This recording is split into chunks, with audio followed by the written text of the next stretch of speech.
Good evening. This is Friday, September 12th, 53 days until the 2008 presidential election. We are keeping a close watch on the impending landfall of Hurricane Ike, though it is not likely to make significant news for another 90 minutes or 2 hours. We will update you from the scene and from the weather computers throughout. We will start, however, with our fifth story on the countdown, the aftermath of the first Palin interviews. Since any analogy that does not compare her to Madame Curie will be exploited by the McCain campaign as sexist, the safest comparison is probably one to one of those Sarah Palin dolls already available on the internet. A talking model with a pull string that allows it to say as many as 10 different phrases over and over and over again. If you have not seen any part of Governor Palin's interviews with ABC News and find yourself asking, were they really that bad? She did not know what interviewer Charles Gibson meant when he calmly asked if she believed in the Bush doctrine. Didn't get it the second time either, and pressed 3 times about supporting an Israeli strike against Iran nukes. She simply reworded the same answer, which was predicated on repeating that she couldn't second guess, second guess, second guess. In the most recent installment, airing earlier tonight on ABC, Governor Palin both lying by insisting she opposed the bridge to nowhere, then, when Charlie Gibson would not let her get away with that, trying to claim that earmark abuse by her was okay because she claimed she sought the money openly and because she only received the money. The evil Congress in Washington did the granting of it, Charlie. And Charlie, we killed the bridge to nowhere, and that's the bottom line. You said you now agree with John McCain that earmark should be eliminated.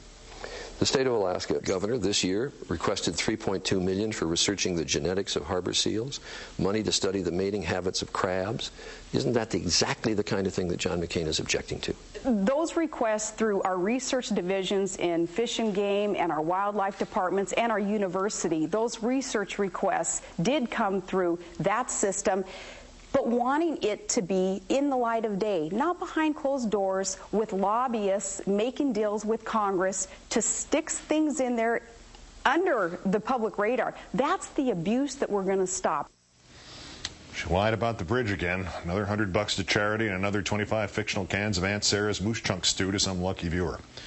At no point did it seem more apparent that Governor Palin does not have the chops to be vice president, let alone president, than when it seemed as if she had never before heard the term Bush doctrine. Do you agree with the Bush doctrine? In what respect, Charlie? The Bush, well, what do you interpret it to be? His worldview? No, the Bush doctrine, enunciated September 2002, before the Iraq War. I believe that what President Bush has attempted to do is rid this world of Islamic extremism, terrorists who are hell-bent on destroying our nation. There have been blunders along the way, though. There have been mistakes made. And with new leadership, and that's the beauty of American elections, of course, and democracy, is with new leadership comes opportunity to do things better. The Bush doctrine, as I understand it, is that we have the right of anticipatory self-defense, that we have the right to a preemptive strike against any other country that we think is going to attack us. Do you agree with that? I agree that a president's job, when they swear in their oath to uphold our Constitution, their top priority is to defend the United States of America. Bush doctrine, Monroe doctrine, Truman Show. Could James Monroe eyeball Russia from his home state of Virginia? Could the show me state show Harry Truman Joseph Stalin's backyard?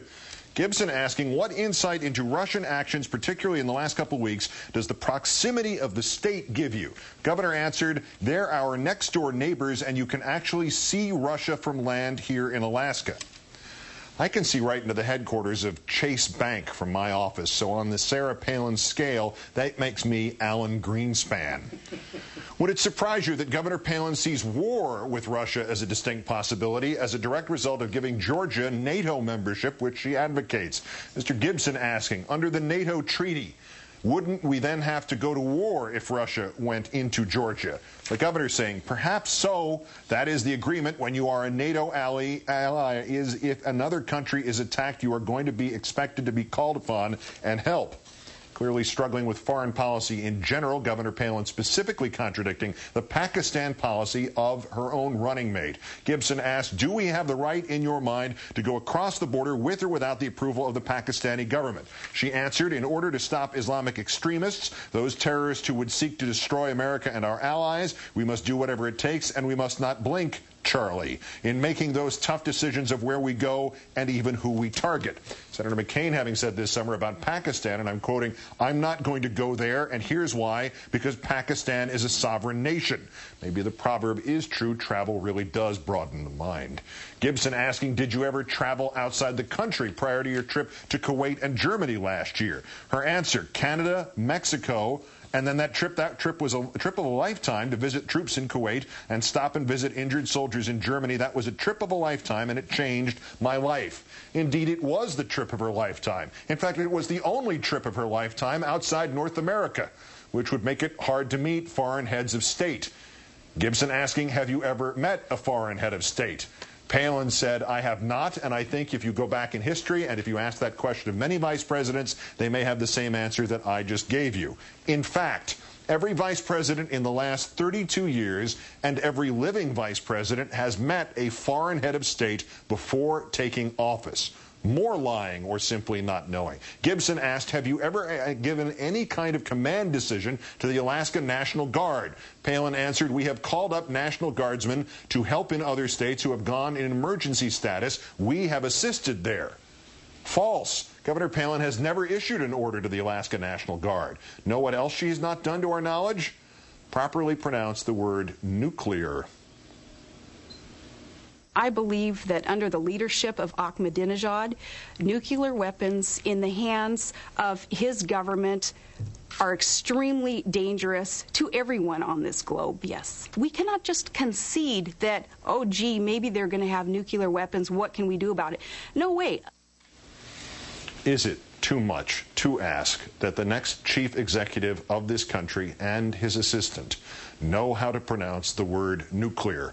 Both of them. After 8 years, don't we all deserve that much?